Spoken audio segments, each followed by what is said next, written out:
Curvar nossas cabeças e vamos orar.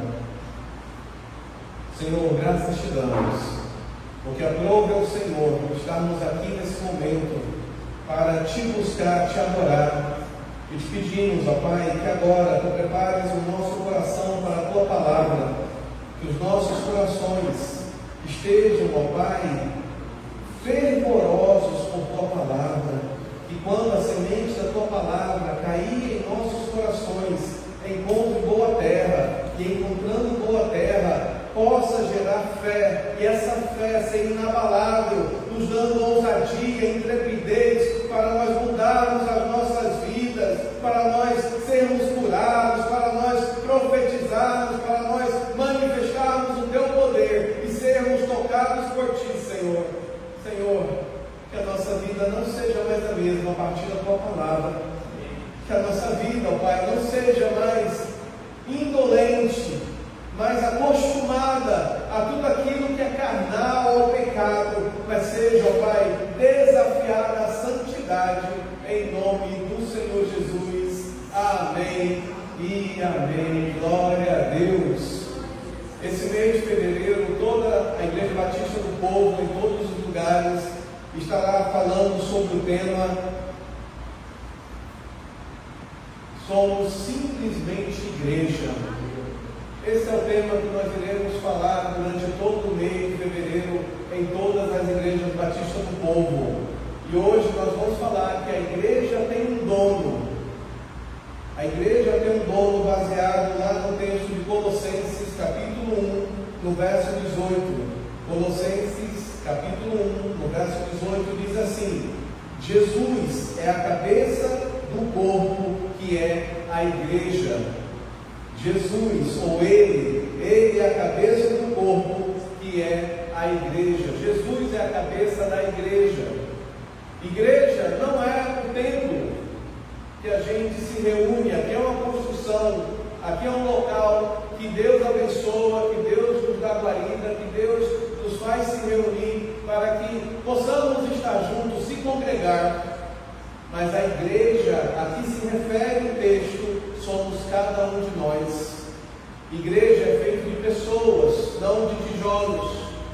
Igreja é feita de gente, não de paredes.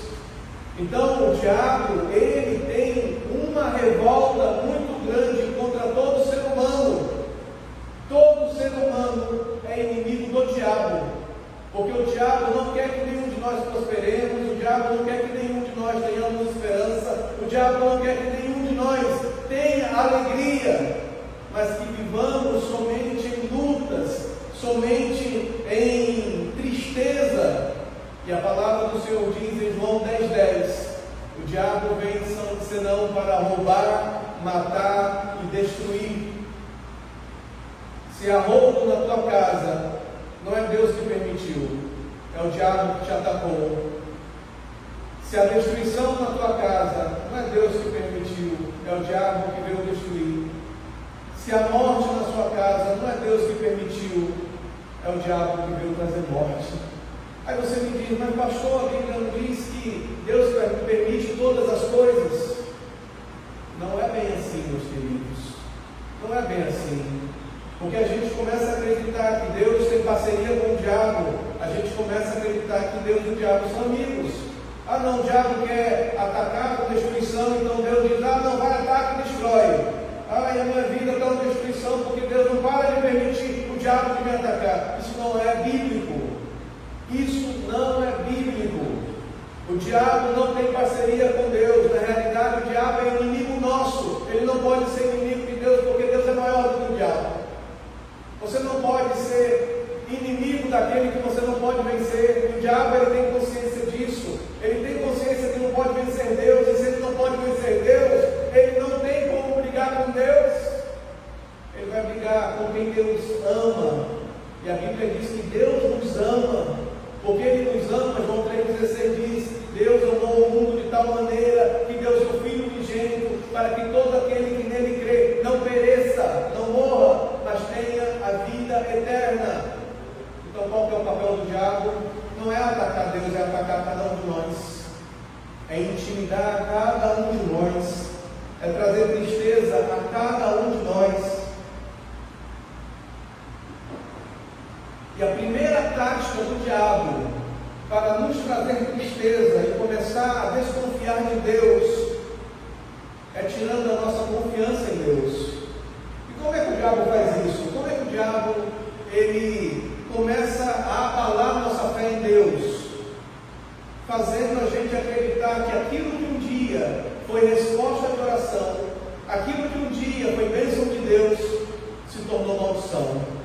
Exemplo: quantas pessoas oram por emprego, e quando o emprego vem, louvam a Deus, glorificam a Deus, e de repente o emprego se tornou um fardo. Quando as pessoas oram por clientes, Senhor, eu preciso de clientes, Senhor, traz clientes, que eu seja visto, que eu seja lembrado, e aí vem os clientes, e de repente aquela clientela se tornou um fardo. E quantas pessoas começam a orar: Senhor, me traz isso, me abençoa nisso, e faz isso, Senhor, e de repente aquilo que foi a nossa oração hoje é motivo de nossa murmuração. Quantas pessoas estão murmurando por causa da bênção que Deus deu pela resposta de oração? Você conversa com as pessoas hoje, principalmente nesse início de ano, nós sabemos que geralmente início de ano é um período em que todo mundo está mais sensível a impostos que estão vindo, a contas que tem que pagar, a coisas que estão surgindo, a incertezas, e aí também aquela questão: o Brasil só funciona depois do carnaval. Então até março muita coisa não vai acontecer, porque até lá as pessoas estão inseguras, estão incertas e não vão tomar decisões até chegar e passar o carnaval. Aí fica aquele clima de desconfiança, de insegurança, e todo mundo fica assim abalado, na incerteza, e o diabo vai minando, e o diabo vai jogando joio, e vai colocando palavras, e quando você vê, você está reclamando daquilo que Deus te deu. O diabo não ataca Deus, o diabo nos ataca, porque no momento que nós somos ingratos, nós perdemos a fé, e perdendo a fé, nós perdemos a esperança de que Deus possa fazer milagre em nossas vidas. E aí a gente vai entrar em situações que é essa situação que o diabo quer para cada um de nós. A Bíblia diz que haviam duas irmãs, Maria e Marta, e elas tinham um irmão chamado Lázaro, muito amigo de Jesus. Era uma família em que Jesus tinha uma grande amizade. Certa vez Jesus estava visitando eles, e lá estava Jesus sentado, e Maria estava aos pés de Jesus, ouvindo o que Jesus falava. E Marta estava se agitando de um lado para o outro na casa, e fazia algo, fazia aquela coisa, e tentava, e não sei o que, e era tanta correria, ao ponto que ela chegou para Jesus e disse: Mestre, o Senhor não se incomoda que eu estou tão agitada, e Maria não está fazendo nada? E Jesus disse para Marta: Marta, Marta, Maria escolheu a melhor parte, e isso não será tirado dela. E sabe o que é isso? Sossegar, descansar. Quando Jesus está presente, nós temos que aprender a descansar. E é algo que o diabo tem roubado de nossas vidas, o descanso. Cada um de nós está agitado, cada um de nós está preocupado, cada um de nós está ansioso, cada um de nós está angustiado, está sofrendo por coisas que nem aconteceram e talvez nem aconteçam, e estamos pensando e remoendo pensamentos e não estamos dormindo direito, e estamos preocupados, dizendo: Deus, como é que eu vou resolver isso? Sendo que o mês mal começou e já estamos preocupados com o final do mês. Mal acabou janeiro e já estamos preocupados com o final de março. Mal começou o ano e já estamos preocupados com como será o ano. E o diabo ele quer causar isso em nossas vidas. Essa insegurança, esse medo, essa angústia. Ele quer trazer em nós essa situação em que nós vamos perder a confiança em nós mesmos em primeiro lugar. Porque pessoas que têm baixa autoestima não conseguem ter esperança para agir. E se não tem confiança para ter esperança para agir, ela não tem criatividade. E se ela não tem criatividade,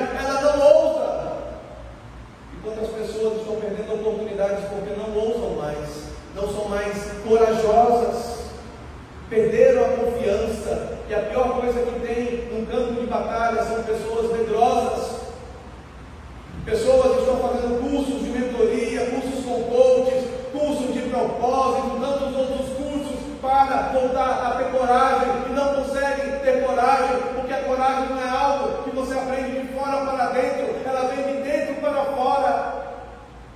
É algo que Deus nos faz voltar a lembrar: você é forte, você é corajoso, você é criatura minha, eu te criei, você pode sim confiar em mim.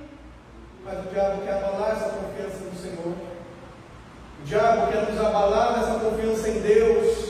E aí a gente fica agitado que nem Maria. E aí é pelas forças do nosso braço, é pela nossa correria, pela nossa força, pela nossa agitação, que nós queremos conquistar as coisas e a gente para de orar. Quantos de nós temos uma história para contar de um momento em que a gente estava em total desolamento, em total tristeza, e a gente se ajoelhou e clamou ao Senhor, e o Senhor respondeu, e a nossa sorte mudou? Quantos de nós temos histórias de total opressão, total luta, em que nós estávamos ali naquele lugar, e de repente fomos ao banheiro, e lá no banheiro nos ajoelhamos e dissemos ao Senhor: Senhor, tenha piedade, tenha misericórdia, muda a minha sorte, me dá sabedoria, me dá graça, Senhor, e Deus mudou. E hoje em dia, o diabo nos rouba essa possibilidade de nos ajoelharmos, essa possibilidade de buscarmos a Deus, e a gente quer lutar com as nossas próprias forças, a gente quer lutar com a nossa própria sabedoria, com o nosso próprio conhecimento, com aquilo que nós achamos que somos capazes, com os nossos talentos. Aí, por causa disso, por causa do cansaço que nós estamos, a gente não consegue mais tolerar, suportar coisas boas.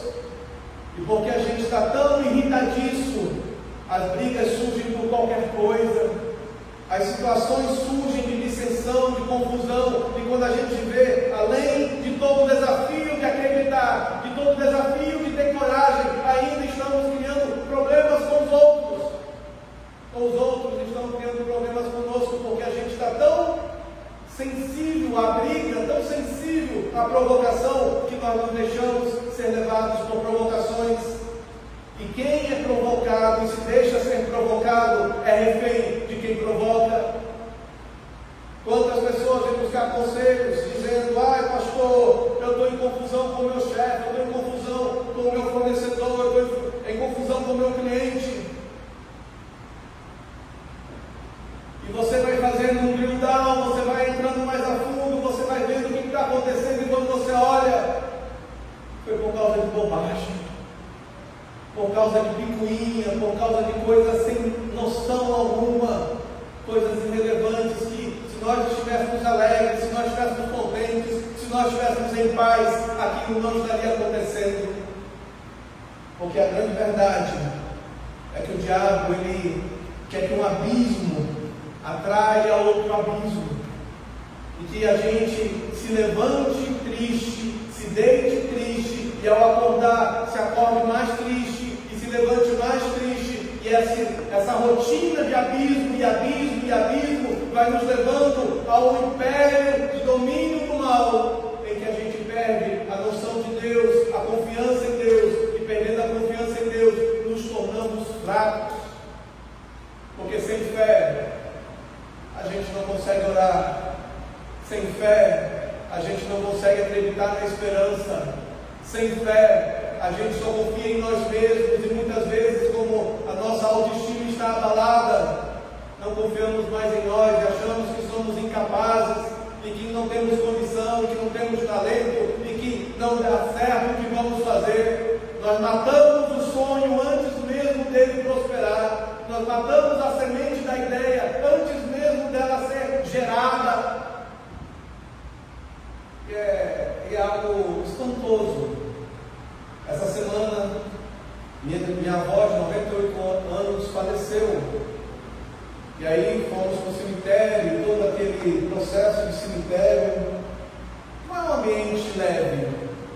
Não importa se morreu com Cristo ou morreu sem Cristo, o cemitério é um ambiente pesado. E não há e reparando no tamanho dos túmulos. Há túmulos de todos os tamanhos. Não são só pessoas de 98 anos, 100 anos que morrem. Há recém-nascidos que morrem. Há adolescentes que morrem.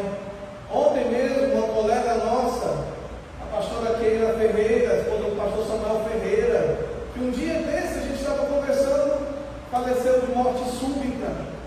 Sabe, algo assim chocante, uma pessoa da nossa idade morreu, sabe? Você fica assim, meu Deus, não tem idade para morrer. E eu estava ali, olhando para aquele lugar e pensando, quantos livros estão enterrados aqui? Quantos empregos estão enterrados aqui? Quanta prosperidade para o bairro, quanta prosperidade para a família, quanta prosperidade para a nação está enterrado nesse lugar. Pessoas que, algumas se entregaram à morte, outras se deixaram vencer pela morte, e outras foram prematuramente mortas. E todas essas, de alguma forma ou de outra, pereceram. Talvez de algumas saberemos o legado, mas da grande maioria nunca saberemos o legado. Nunca saberemos o que ela tinha de potencial para entregar, mas não entregou tudo. Eu fico pensando, qual que é a maior tristeza da vida? Se não a gente morrer sem colocar para fora tudo aquilo que a gente pode entregar, sem colocar para fora tudo aquilo que a gente é capaz de dar, porque o diabo nos intimidou, porque o diabo nos roubou, porque o diabo nos tornou inseguros, porque o diabo nos causou medo, porque o diabo nos fez parar de acreditar que o nosso Deus é fiel. E esse texto que eu quero meditar com vocês, lá em Lucas capítulo 18, é um texto que talvez seja um dos textos mais icônicos de toda a Bíblia, porque é Jesus que traz à tona esse texto, e ele traz esse texto porque ele sabia que hoje, no dia de hoje, nós precisaríamos dessa palavra. E agora eu vou tomar emprestado uma frase que o Roberto fala sempre, a começar em mim, a começar por mim, essa palavra tem que se tornar real. Essa palavra tem que se tornar verdadeira na minha vida. E lá em Lucas capítulo 18, no verso 1 em diante, diz assim: disse Jesus uma parábola sobre o dever de orar pouco. O que é que diz aí? Sobre o dever de orar? Sim. O dever de orar? Sim. Pode falar com vontade. O dever de orar? Sim. Então não é orar somente uma vez, não é orar somente daqui a pouco, não é orar somente quando der vontade, é intencionalmente orar sempre. Orar sempre. Quando o diabo está com briga conosco, quando o diabo está tentando nos amedrontar, quando o diabo está tentando nos intimidar, quando o diabo está tentando nos parar, a primeira coisa que ele nos barra de fazer é orar. Paramos de orar. Aí você diz, mas pastor, o que isso tem a ver com o que é o tema da mensagem de hoje, que a igreja tem um dono? Eu não conheço nenhum negócio ou nenhum relacionamento que vá para frente sem comunicação. Se não houver comunicação, não existem amizades, não existem vínculos, não existem profundidade de relacionamento. A igreja nunca será forte se não houver comunicação com o dono da igreja, que é o Senhor Jesus. E a comunicação com Deus só acontece através da oração. Se a gente não ora, a gente não fala com Deus. E não falando com Deus, a gente não tem confiança. E se nós não temos confiança, nós não temos coragem. E não tendo coragem, a gente enfraquece e desfalece. Porque tantas pessoas fracas, porque tantas pessoas inseguras, porque tantas pessoas distraídas, porque tantas pessoas perdendo tempo, porque estão lutando com as suas próprias forças. E isso é normal, meus queridos, a partir de mim,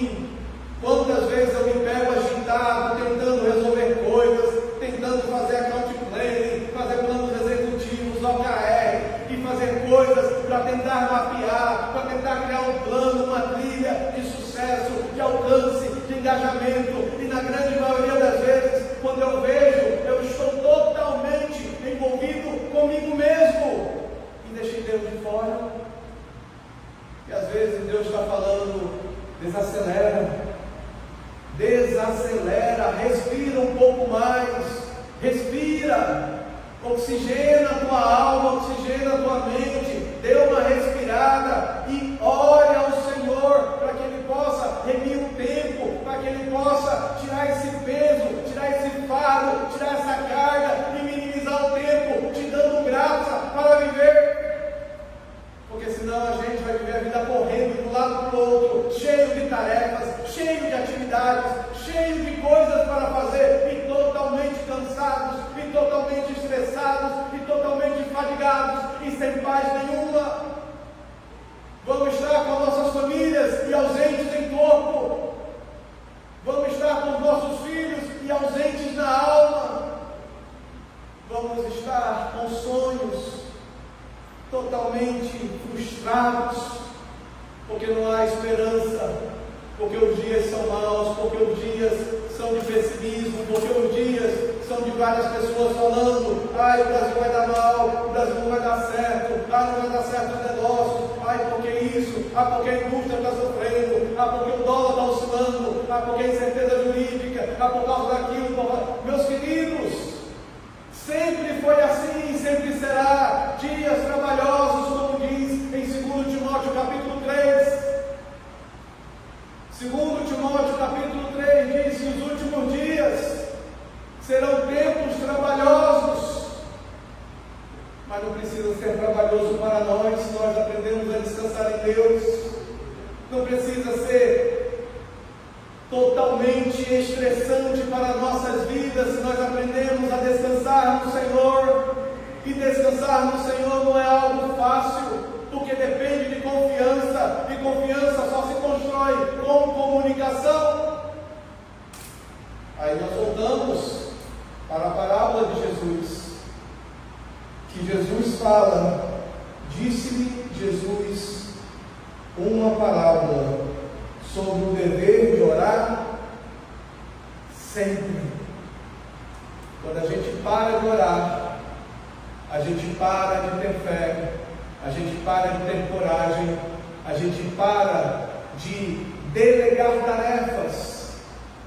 E quando a gente para de delegar tarefas, concentramos todas as tarefas, todas as ansiedades, todas as preocupações, todo o peso do mundo em nossas vidas, e perdemos o fôlego, e perdemos o alento, e nós nos sentimos sufocados pela carga, e a carga se torna pesada demais. Talvez hoje seja o que Deus quer falar com cada um de nós: é tempo de aliviar a carga, é tempo de você delegar parte dessa carga, ou totalmente essa carga, para quem pode te ajudar, que é Deus. Porque Deus pode levantar pessoas para te ajudar, Deus pode despertar você com uma ideia nova que vai te ajudar. Às vezes, uma mudança no processo transforma toda a operação. Às vezes, uma pequena ideia pode tirar todo o fardo que você está vivendo, toda a ansiedade do problema que você está tão focado, e te dar uma visão tão ampla que você vai ver a solução da maneira mais simples que você nunca pensou. E aí você olha para um texto como esse, Jesus dizendo o dever de orar sempre. E aí a questão é essa: não é sempre orar. A questão não é sempre orar, mas é o que vem depois. O que é que diz aí que vem depois? Nunca desanimar, nunca esmorecer, nunca desistir, nunca desistir. Por que nós desistimos? Por que nós esmorecemos?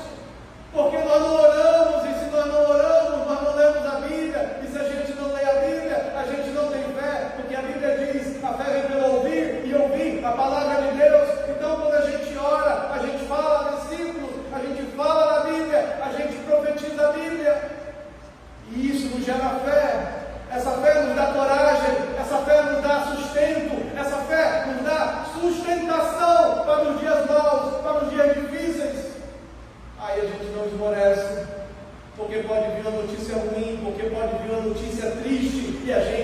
não se sentirá abalado, porque estamos firmados e confiantes no nosso Senhor e não nas notícias más. Talvez é isso que tem que acontecer conosco, voltarmos para a palavra do Senhor e não esmorecer e continuar orando e orando e orando e orando. Meus irmãos, é tempo de orar, é tempo de buscar ao Senhor, porque os dias são maus. O seu descanso vem em buscar a Deus e não exercer somente as suas competências. Deus sabe que você tem competência, Deus sabe que você tem talento, Deus sabe que você não é preguiçoso, Deus sabe que você se esforça, mas pare de lutar sozinho. É hora de colocar Deus nessa equação para que você tenha descanso. Se Jesus estivesse aqui, Ele está nesse momento, mas eu estou falando assim figuradamente, fisicamente aqui.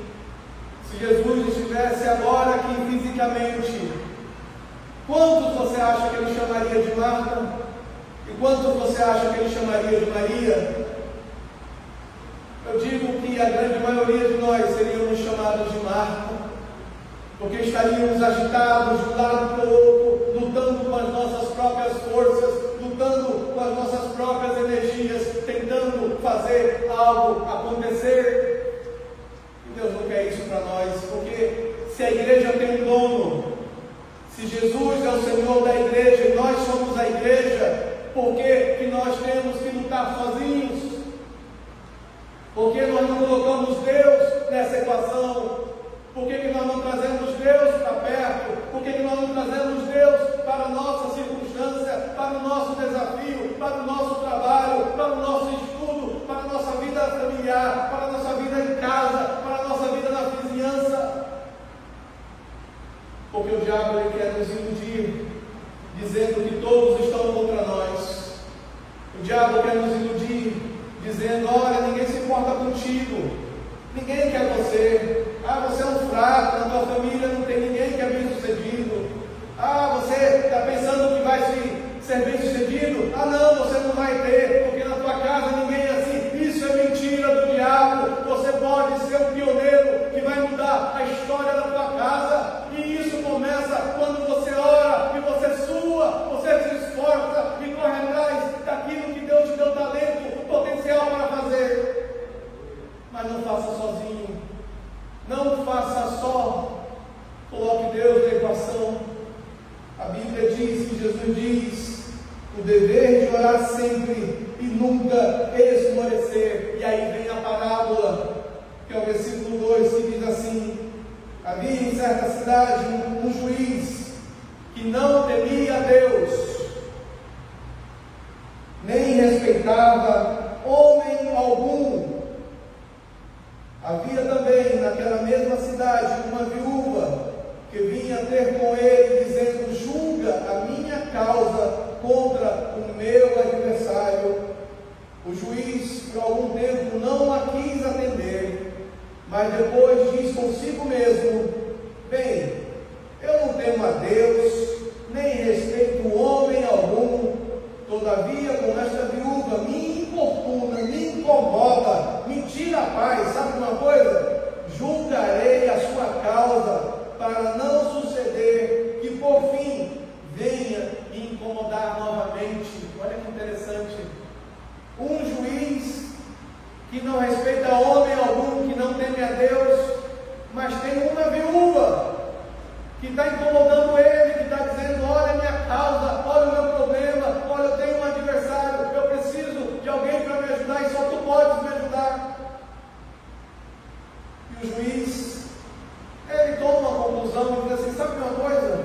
Eu posso fazer o que eu quiser, eu não tenho medo de ninguém, eu sou juiz. Parece um dia de hoje que os juízes fazem o que querem, e que quanto de nós temos causa na justiça, dependendo da decisão de um homem, de uma canetada, de uma assinatura, e parece que a pessoa está ali querendo torturar, querendo provar força, poder. E olha que interessante, Jesus usa exatamente esse mesmo cenário. Jesus usa esse mesmo cenário para demonstrar que nós temos que perseverar lembrar que nós temos que não esmorecer para que nós possamos avançar. E aí o versículo diz: todavia, como esta viúva me importuna, julgarei a sua causa, para não suceder que por fim venha a molestar-me. Então disse o Senhor Jesus: considerai-no o que diz este juiz iníquo. Será que Deus, presta atenção nesse versículo, será que Deus não fará justiça aos seus escolhidos que a Ele clamam de dia e de noite, embora pareça demorado em defendermos? Será que para nós parece demorada a resposta de Deus? Será que para nós a gente não está numa situação parecida com essa viúva, em que parece que está demorando muito, parece que não vem a resposta, parece que Deus não está ouvindo, parece que o juiz iníquo, que não respeita ninguém, que não teme ninguém, está ali só nos perturbando, nos roubando a paz, nos tirando a alegria, nos prendendo com aquela opressão de esperar por uma assinatura, e essa assinatura nunca vem, pela decisão de alguém. Quantos de nós estamos aqui aguardando a decisão de alguém, quer seja cliente, quer seja um provedor, quer seja um fornecedor, quer seja um chefe que prometeu algo para nós e até hoje não se cumpriu? É tempo de nós voltarmos para Deus. É tempo de nós nos voltarmos para o Senhor e voltarmos a buscar ao Senhor e a clamar ao Senhor e dizer: Senhor, como Tu agiste com aquela viúva, age com a minha vida, Senhor. Senhor, como Tu agiste com aquela viúva, Senhor, que Tu possas agir com a minha vida. Eu estou cansado, eu estou sobrecarregado, eu estou pesado, Senhor, de tantas atividades, de tantas lutas. Eu preciso de alívio, Senhor. Me ajuda como Tu ajudaste aquela viúva. Mas Deus só fará isso se nós não esmorecermos. Se nós não esmorecermos. Não é orar uma vez e parar de orar e dizer: não, eu já orei, deixa que agora o Senhor dá conta. É orar sem cessar, é perseverar na oração, é perseverar na luta, é perseverar na persistência, é perseverar em ir até o juiz. Quantos de nós a gente ora e a gente cruza os braços e não vai perturbar o juiz? Todos de nós sabemos dessa expressão: o não você já tem, lute pelo sim. O que você está fazendo para lutar pelo sim? O que você está fazendo para lutar para a mudança da circunstância? Você está aprendendo competências novas, você está se preparando, você está se reciclando, você está buscando ao Senhor sem cessar. A primeira coisa que deveria acontecer em nossas vidas todos os dias era, antes de nos levantarmos da cama, nos prostrarmos em joelhos e orar.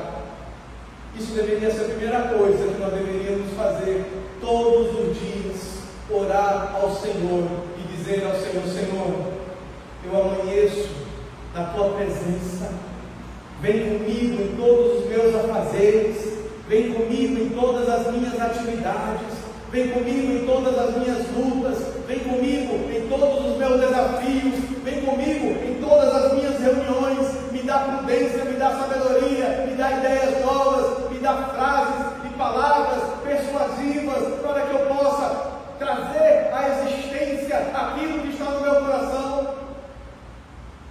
E Deus vai trazer respostas para as nossas vidas, porque aí ao final do dia nós não vamos nos deitar cansados somente, nós vamos nos deitar com a sensação e a satisfação de realização, porque a pior coisa que tem é nós nos deitarmos com a sensação de fracasso. Passei mais um dia e não fiz o que eu tinha que fazer, passei mais um dia e deixei várias coisas importantes de lado e só mexi em urgências que não precisava tomar tanto o meu tempo, mas roubaram o meu dia, roubaram a minha vida, porque tempo é vida. Tempo é vida. Se você perde tempo, você está perdendo a sua vida. 50 anos de idade, são 50 anos de vida que se passou, ou seja, 50 anos de tempo que refletem a vida, e a vida se passou.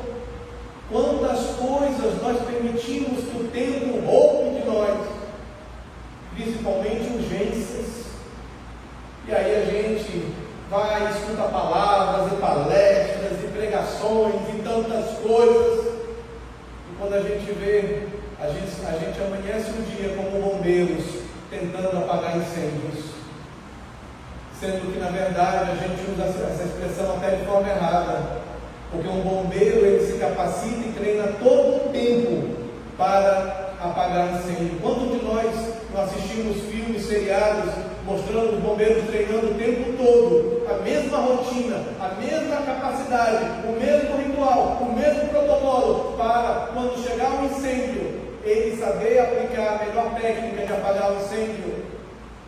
E nós queremos ser bombeiros sem saber as melhores técnicas para apagar os incêndios. A gente quer jogar água em tudo, sendo que a água não apaga todo incêndio. Às vezes é pó químico, às vezes é bater com a palha, às vezes há várias outras técnicas que apagam o incêndio de uma maneira muito mais eficaz. E nós estamos tentando apagar os incêndios das nossas vidas da mesma forma que sempre apagamos e sempre fracassamos. E a gente continua persistindo em apagar incêndios da mesma forma. Jesus ele diz, não fará, lá no versículo 7, não fará Deus justiça aos seus escolhidos, que a Ele clamam dia e noite, embora pareça demorado em defendê-los. Até Jesus sabe que na nossa cabeça aparenta ser demorada a resposta do Senhor. Até Jesus sabe, porque Ele coloca aqui no texto, Ele não esconde isso. Porque para nós, às vezes a gente fica com vergonha, às vezes eu não quero te falar, mas o Senhor está demorando tanto, o Senhor está tardando tanto. Meu Deus do céu, Senhor, o que está vendo? Parece que o Senhor não tem pontualidade, parece que o Senhor não vê a urgência, parece que o Senhor não está entendendo essa análise aqui para resolver logo o problema. E aí é onde Deus me trouxe para um texto que eu gostaria que vocês abrissem comigo, em Gênesis capítulo 8. Gênesis capítulo 8. Já vamos concluir, mas eu gostaria que você pensasse nesse texto de uma forma diferente na sua vida. Gênesis capítulo 8, dos versos 8, aliás, dos versos 9 ao 11, que diz assim: mas aquela ave, aquela pomba, não achando onde pousar o pé, tornou a Noé para a arca. Aqui está falando do dilúvio, está falando que eles estavam na arca, e depois de se passar vários tempos, vários dias, Noé pega uma pomba e solta a pomba para ver se a pomba vai encontrar algum local para pousar.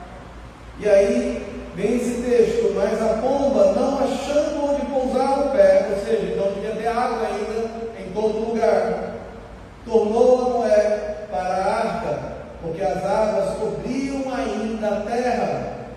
Noé, estendendo a mão, tomou-a e a recolheu consigo na arca. Olha que interessante.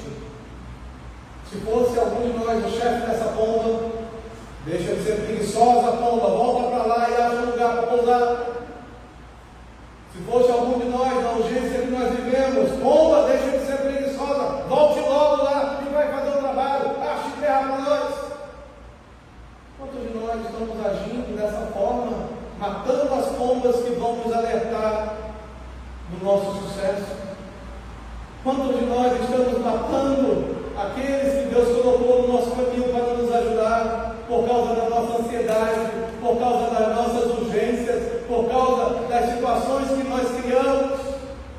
Quantos de nós nos tornamos matadores, exterminadores de pombas, porque a gente não tem paciência de entender que não é o tempo ainda, temos que esperar um pouco mais? Noé, ele não enxota a pomba para a pomba continuar voando, mas ele estende a mão e a recolhe. Talvez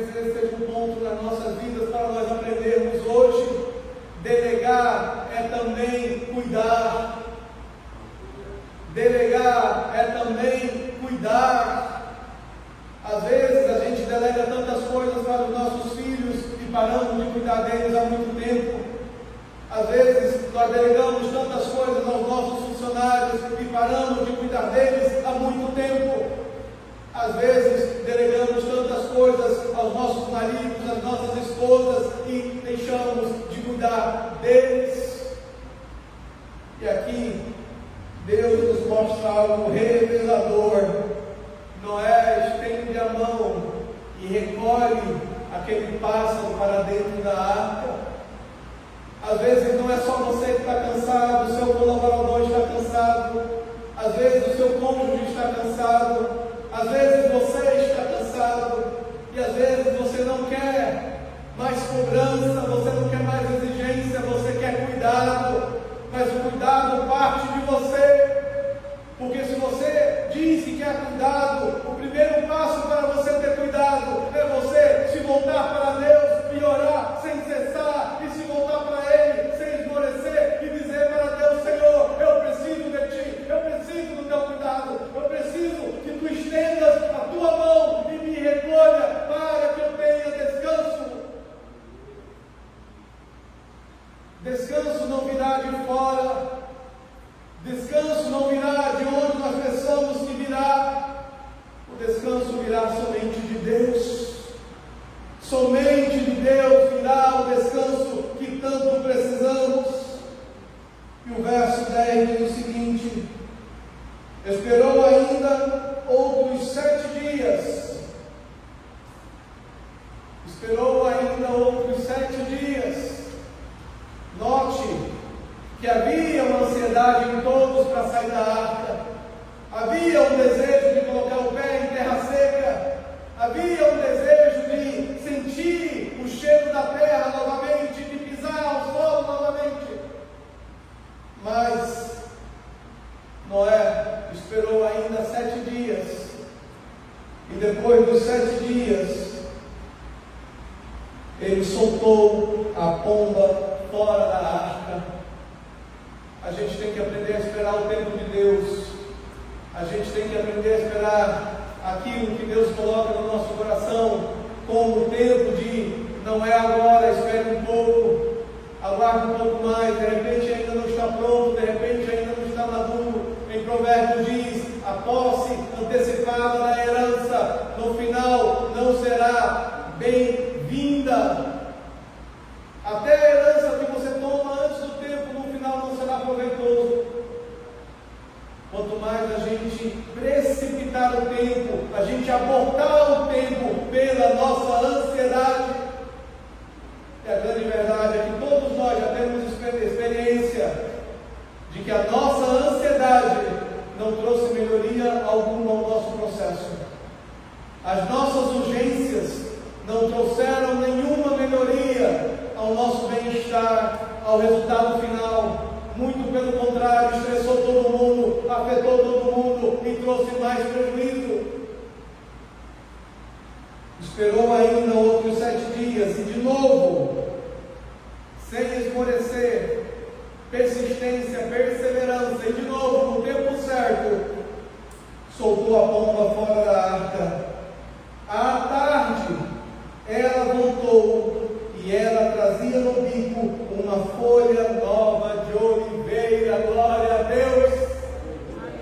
Talvez é essa a esperança que a gente quer, é ver no bico daquela pomba, sabe, a folha nova de oliveira, sabe, a folha nova que traz esperança, que traz ideias, que traz um renovo, que traz descanso. Mas nós temos que mudar hábitos. E o primeiro hábito que nós temos que mudar, novamente enfatizo, é voltar a orar mais. Volte a orar sem cessar.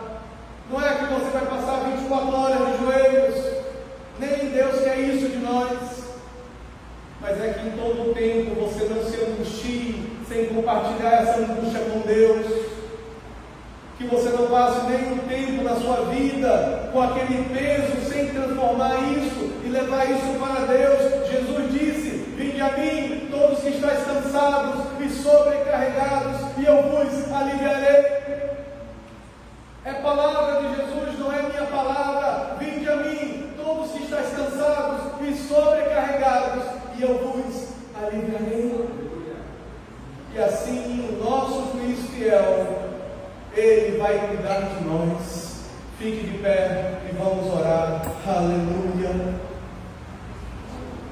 Glória a Deus. Comece a orar.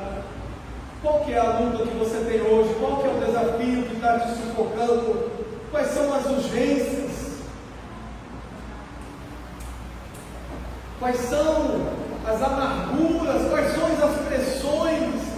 Quais são as decisões que você tem que tomar? Que você precisa aliviar a carga? Que você precisa de ajuda, de apoio? Que você precisa desestressar? Que você precisa de ideias para melhorar o processo? Para melhorar a relação de comando, de liderança? Para que as pessoas ajam como você precisa que ajam? A começar em nós. A mudança começa em nós.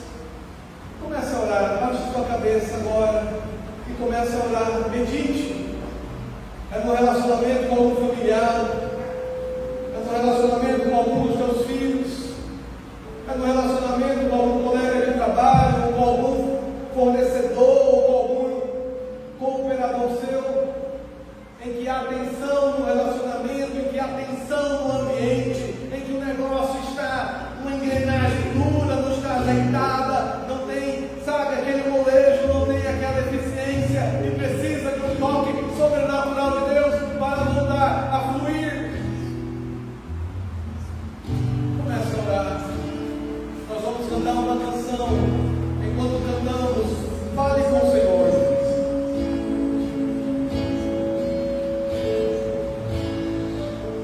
Preciso do teu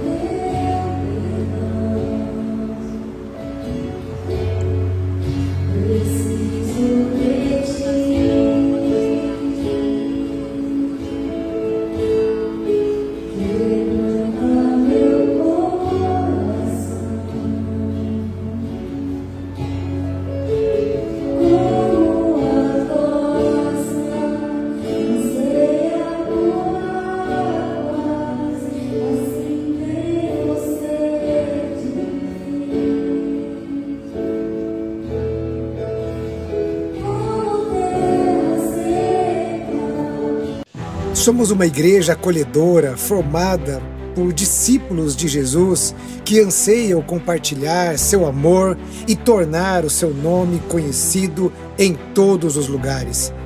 Acolhemos todas as gerações e idades porque entendemos a importância da família e as necessidades de cada fase da vida. Para isso, nossos ministérios, que por meio da graça de Deus, procuram responder os desafios estabelecidos em nosso tempo. Encorajamos a comunhão e a vida comunitária em nossos pequenos grupos. Nos encontramos semanalmente nas casas e em outros lugares para orarmos, nos conhecermos e servirmos uns aos outros por meio das nossas células. Crescemos quando nos relacionamos como comunidade, pois cremos que assim como o ferro afia o ferro, um amigo afia o outro. Somos apaixonados pelas Escrituras e a recebemos por inteiro, como sendo totalmente a palavra de Deus, e crendo que nela encontramos todas as respostas para todas as circunstâncias das nossas vidas. Abraçamos a grande comissão e queremos a cada dia aperfeiçoar a nossa obediência ao nosso Salvador. Proclamamos o amor de Deus pelo poder do Espírito Santo, com palavras e obras, e temos visto a manifestação do seu poder nos presídios, abrigos, visitas aos enfermos, escolas e nas ruas da nossa cidade. Levamos o Evangelho às crianças, autoridades militares, refugiados, imigrantes, ricos, pobres, todos aqueles que estão de perto e de longe. Amamos missões. Com generosidade, das contribuições da nossa comunidade manifesta pela obediência a Cristo, enviamos missionários e plantamos igrejas em São Paulo, no interior do estado, no sertão, em todas as partes do mundo. Queremos ser sal e luz onde estamos, em todos os lugares e até os confins da terra. Acolhemos as vocações, dons e talentos dados por Deus. O Senhor da Seara chama a cada um de nós para o serviço e por isso encorajamos toda a nossa igreja a servir uns aos outros e também aqueles que ainda não conhecem ao Senhor e precisam da salvação e a transformação que somente Cristo pode dar. Não somos perfeitos, mas temos a perfeição dele como nosso alvo e acreditamos no discipulado como a maneira de tornar cada um de nós continuamente parecidos com Cristo. Queremos ser filhos que reproduzem e discípulos que frutificam. Ele nos enviou e disse: vão e façam discípulos de todas as nações, batizando-os em nome do Pai, do Filho e do Espírito Santo, ensinando-os a guardar todas as coisas que eu tenho ordenado a vocês. E eis que estou com vocês todos os dias até o fim dos tempos. Esse é o nosso propósito. Essa é a razão de sermos simplesmente igreja. Sejam bem-vindos à Batista do Povo.